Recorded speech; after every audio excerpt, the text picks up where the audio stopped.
अस्सलाम वालेकुम, welcome to my channel. उम्मीद है कि सब खैरियत से होंगे। और आज मैं अपने किचन में बनाने जा रही हूँ पाकिस्तानी स्टाइल में आलू गोश्त, जो कि हमारा एक कौमी सालन है, रवायती सालन है और देसी रेसिपी में ये हमारी हर दावत में ज़रूर मौजूद होता है। आलू गोश्त बनाने के लिए सबसे पहले मैंने लिया है एक मीडियम प्याज और उसको मैंने कट कर लिया है। एक टमाटर लिया है, उसे भी मैंने कट कर लिया है। लहसुन और अदरक लिया है, उसे मैं अच्छी तरह से कूट लूँगी। कुछ खड़े मसाले लिए हैं और एक हरी मिर्च ली है। अब एक पैन में आपने 1 कप ऑयल लेना है और उसमें प्याज ऐड करनी है। प्याज को हमने फ्राई करना है तब तक जब तक वो ब्राउन ना हो जाए। और उसके बाद हमने लहसुन अदरक का पेस्ट इसमें ऐड कर देना है 2 टेबल स्पून। 1 से 2 मिनट तक इसको सौते करेंगे और उसमें हम ऐड करेंगे बीफ का गोश्त। मैं यहाँ पर बीफ ले रही हूँ, आप मटन भी ले सकते हैं। गोश्त को मैंने 5 मिनट के लिए फ्राई करना है ताकि उसका कलर चेंज हो जाए। और उसके बाद मैं इसमें ऐड करूँगी मसाले, लाल मिर्च, नमक, हल्दी, सूखा धनिया पाउडर, हस्ब ज़रूरत आप ले सकते हैं।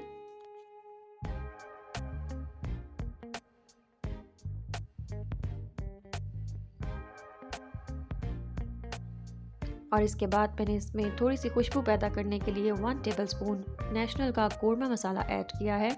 और उसके बाद मैंने इसमें ऐड किए हैं हरी मिर्च और खड़े मसाले, टमाटर।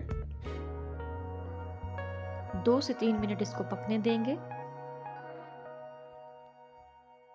और इसके बाद अब मैं यहाँ पर ऐड कर दूंगी 1 कप योगर्ट यानी दही। और अब मैं यहाँ पर ऐड करूँगी पानी और इसको पकने के लिए रख दूँगी 4 से 5 घंटे के लिए ताकि गोश्त गल जाए। और अब हम यहाँ पर तैयारी कर लेते हैं आलू की। आलू का छिलका मैंने पील ऑफ कर लिया है और उसके बाद इसको अच्छी तरह से वॉश किया है। और उसके बाद मैं इसे क्यूब्स की सूरत में कट कर लूँगी।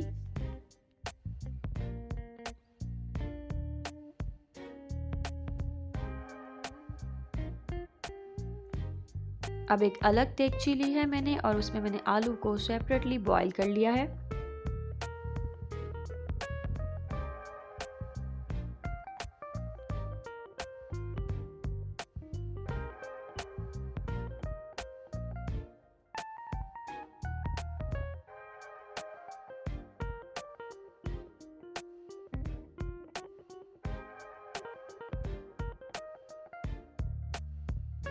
तकरीबन 3.5 से 4 घंटे गुजर चुके हैं और यहाँ पर गोश्त बिल्कुल टेंडर हो चुका है, बिल्कुल गल चुका है, बहुत ही ज़बरदस्त नरम हो चुका है। तो अब इसको हम अच्छी तरह से भून लेंगे।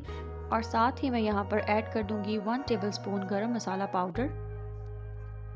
आलू बिल्कुल गल कर रेडी हो चुके हैं और हमने इसको गर्म पानी के साथ उसी पानी समेत ही ऐड करना है ताकि आलू की जो ग़िज़ाइयत है उस पानी में वो नहीं फेंकनी आपने बिल्कुल भी। उसी पानी के साथ हमने इसको ऐड कर देना है भुने हुए मसाले में। अब आप इसे 15 मिनट के लिए हल्की आंच पर पकने दें ताकि ये कच्चापन जो है इसका दूर हो जाए और सालन बिल्कुल पक कर रेडी हो जाए। और यहाँ मैंने ऐड किया है धनिया। 10 से 15 मिनट के बाद सालन हमारा पककर बिल्कुल रेडी हो चुका है। अब इसे डिश आउट कर लेते हैं।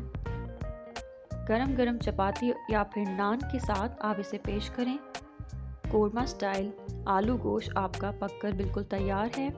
अगर आपको मेरी वीडियो अच्छी लगी है तो लाइक कर दें और अगर आप मेरे चैनल पे नए हैं तो सब्सक्राइब का बटन दबा दें और बेल आइकन भी प्रेस कर दें। कोई रेसिपी कैसी लगी है कमेंट सेक्शन में ज़रूर बताएं।